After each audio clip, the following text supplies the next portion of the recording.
본신학 오늘의 신학적 주제는 구원과 행위에 관한 예수님과 종교개혁자들의 가르침이 다른가요? 하는 것입니다. 겉으로 이렇게 하는 게 아니고 내 가슴에서부터 하나님 사랑하고 내 가슴에서부터 이웃을 사랑하는, 그게 하나님께서 정말 원하시는 의로운 사람의 삶이에요. 예수님은 마음을 중요하게 생각하십니다. 이 마음을 중요하게 생각하는 말씀들이 도처에 나와요. 여자를 보고 음욕을 품는 자마다 이미 가늠했다. 가늠 안 했죠, 행동으로는. 그런데 마음이 그러하면 그러하다 그 말이에요. 형제를 보고 미워하는 자는 이미 살인을 했다. 그러니까 마음이 그러하면 살인한 거나 마찬가지다 그 말이에요. 과부의 동전 2개가 하나님 앞에 연락이 되잖아요. 참 이 동전 2개 보잘것없는 것인데 그 동전 2개를 마음으로 그 헌금함에 넣는 것을 보시고 칭찬하시잖아요. 하나님이 연락하시는 거예요. 중요한 것은 이렇게 많이 하는 거 물론 그게 더 좋지요. 그러나 내가 마음으로 정말 하나님을 사랑하는 작은 일이라도 그렇게 하면은 하나님이 정말 기뻐하신다. 그런 의미가 그 안에 들어 있는 것입니다. 우리가 마음으로 하나님 사랑하고 이웃 사랑하면 그게 하나님께서 정말 기뻐하시는 참된 의입니다. 그런데 문제가 있어요. 진짜 문제가 있어요. 그건 뭐냐 하면은 우리가 마음으로 사랑하지 않는 것입니다. 마음으로 하나님도 사랑하지 않고 마음으로 이웃도 사랑하지 않는 것. 내 자신의 마음 자체가 심각하게 부패해 있다는, 이게 심각한 문제예요. 내가 위선자가 아니냐 그 말이에요. 저기 서기관 바리새인과 내가 뭐가 다르냐? 내 마음이 그렇게 부패했지 않느냐? 이게 근본적인 문제가 여기에 부딪혀 있는 것입니다. 내 마음의 문제. 내가 저 위선자 서기관 바리새인 율법학자들과 조금도 다르지 않구나. 하나님 나라에 들어가는 것이 얼마나 어려운지, 하나님 나라에 들어가는 것이 얼마나 어려운지 낙타가 바늘기로 들어가는 것보다도 더 어렵도다. 그러면은 누가 구원을 얻을 수 있겠나이까? 제자들이 예수님께 묻잖아요. 그러면은 누가 구원을 얻을 수 있겠습니까? 여러분들도 묻고 싶지 않습니까? 그러면 누가 구원을 얻을 수가 있겠습니까?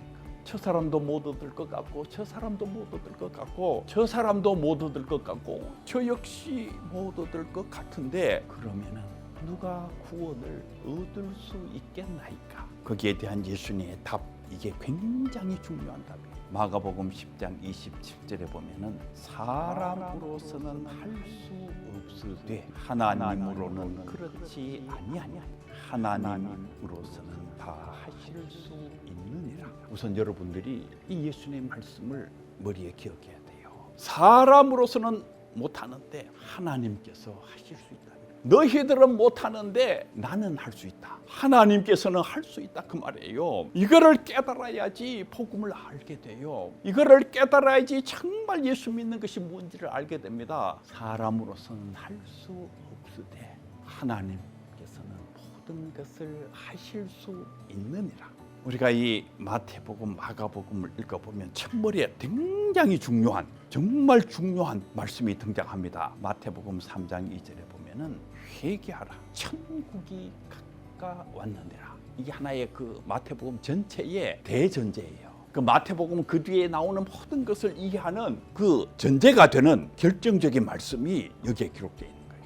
회개하라, 천국이 가까이 왔다. 이 회개란 말은 얼른 들으면 윤리적으로 좀 들리는데 그런 의미가 본질적으로 아니에요. 그걸 넘어서는 것이에요. 이 회개란 단어는 방향을 돌리는 것이에요. 방향을 돌리는 것.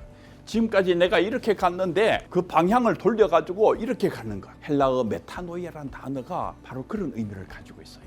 지금까지 너희들은 이렇게 갔는데 이렇게 방향을 돌려야 된다 그 말이에요. 그러면 너희들이 천국을 경험하게 된다. 그게 회개하라, 천국이 가까이 왔느니라 하는 말씀이에요. 마가복음에도 똑같이 기록이 되어 있습니다. 때가 찼고 하나님 나라가 가까이 왔으니 회개하고 복음을 믿으라. 회개하고 방향을 바꾸어서 복음을 믿으면은 하나님의 나라가 너의 것이 된다. 지금까지는 너희들이 이렇게 갔는데 하나님 없는 길을 간 거지요. 지금까지는 하나님 없는 길을 갔는데 하나님 계신 곳으로 방향을 바꾸어라 그 말이에요. 하나님 계신 곳으로, 자비의 주님이 계신 곳으로 네가 방향을 바꾸면은 천국을 경험한다는 거예요. 기쁨의 세계를 경험한다는 것입니다. 하나님 나라를 경험한다는 거예요. 이렇게 가면은 네가 지옥을 경험하고 네가 하는 일생의 삶이 마귀짓만 하는데 악한 일만 네가 하고 냄새나는 일만 하는데 네가 방향을 바꾸어서 이쪽으로 오게 되면은 천국을 경험한다는 거예요. 기쁨을 경험하고 하나님 나라의 엄청난 것들을 경험하고 네가 하나님 나라의 열매를 맺는 그런 사람이 될 수 있다. 이렇게 키가 뭐냐 하면은 회개란 단어예요. 키가 회개. 방향을 바꿔야 된다. 그 키에르케고르이 이 비슷한 그 비유를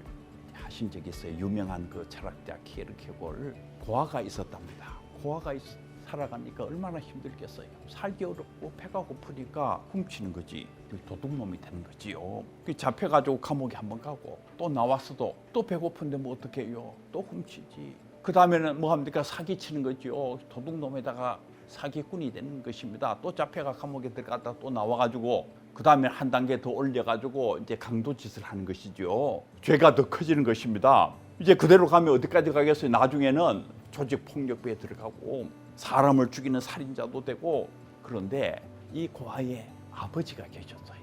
어릴 때 이 아들을 잃어버린 것이죠. 이 아버지는 부자입니다. 잘 사는 사람이에요. 아들을 찾고 싶지. 그런데 마침내 아들을 찾았어요.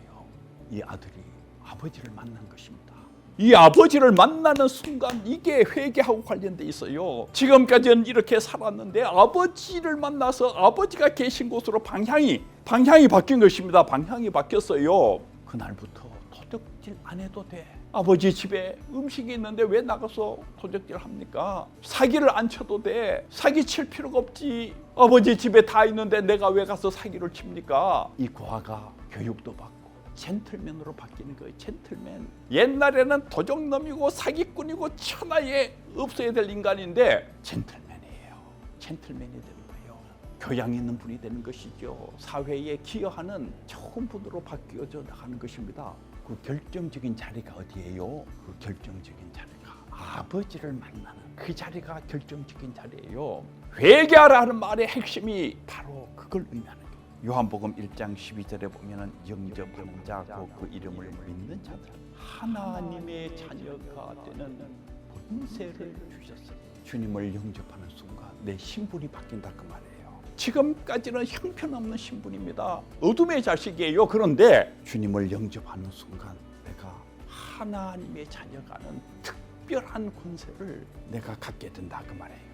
대단히 중요한 예수님의 말씀이 요한복음 15장 5절에 기록되어 있습니다. 나는 포도나무고 너희는 가지니 저가 내 안에 내가 저 안에 있으면 이 사람은 과실을 많이 맺는 나를 떠나서는 너희가 아무것도 할 수 없느니라.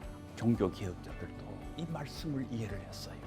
이 말씀을 이해를 했기 때문에 위대한 종교개혁 신학이 등장을 한 것입니다. 저는 종교개혁자들이 이 말씀의 의미를 이해한 게 너무나도 고맙더라고요. 어떻게 이 말씀의 의미를 종교개혁자들이 깨달았는가? 나는 포도나무요 너희는 가지니 내가 너 안에 네가 내 안에 있으면은 과실을 많이 맺는다는 거예요. 과실을 많이 맺는다. 핵심이 뭐냐 하면은 그 포도나무에 주님이라는 그 포도나무에 붙어 있으면은 아름다운 과실을 많이 맺는다는 거예요. 주님께서 기뻐하시는 의의 과실을 많이 맺는다.